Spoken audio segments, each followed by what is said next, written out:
Hello welcome to Rivas arts. இன்றைக்கி natural stones use பண்ணி bracelet பண்ண போகிறோம். அதுக்காக நான் ஃபஸ்ட்டு எலாஸ்டிக்கை தேவையான அளவுக்கு எடுத்து டபுளாக ஃபோல்ட் பண்ணி வச்சுருக்கேன். அதுக்கப்புறம் இப்போ நான் எடுத்துருக்கிறது அமெதிஸ்ட் ஸ்டோன்ஸ் நான் எடுத்திருக்கேன். இதுக்கு பதிலாக சாதாரண கிளாஸ் பீட்ஸ் கூட நீங்கள் எடுத்துக்கலாம். இது 6 mm இருக்கக்கூடிய ஸ்டோன்ஸ். இப்போ இதை எடுத்து நான் இதில் கோர்த்துக்கிறேன். எப்போவுமே பிரேஸ்லெட் பண்ணுறதுக்காக 8 mm பீட்ஸ் தான் யூஸ் பண்ணுவேன். இது சின்ன குழந்தைங்களுக்கு மேக் பண்ணும்போது மட்டும் 6 mm யூஸ் பண்ணுவேன். இப்போது இதை கோர்த்ததுக்கப்புறம் நான் இதை நல்லா டைட்டாக நாட் போட்டுட்டு எக்ஸஸாக இருக்கிற எலாஸ்டிக்கை கட் பண்ணி எடுத்துடுறேன். அடுத்து நான் இதில் ஃப்ளவர் மாதிரியான ஒரு சாம் கோர்க்க போகிறேன். இந்த சாம்ஸ் கோர்க்கும்போது நீங்கள் பீட்ஸோடையே சேர்த்து நாட் போடுறதுக்கு முன்னாடியே கோர்த்துட்டு சேர்த்து நீங்கள் நாட் போட்டுக்கலாம்.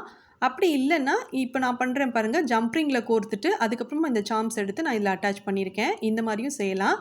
இப்போ இந்த பிரேஸ்லெட்டை நான் கம்ப்ளீட் பண்ணிட்டேன். இது உங்களுக்கு பிடிச்சிருந்ததுன்னா வீடியோக்கு லைக் பண்ணுங்கள், உங்கள் ஃப்ரெண்ட்ஸ்க்கு வீடியோ ஷேர் பண்ணுங்கள். தேங்க்யூ.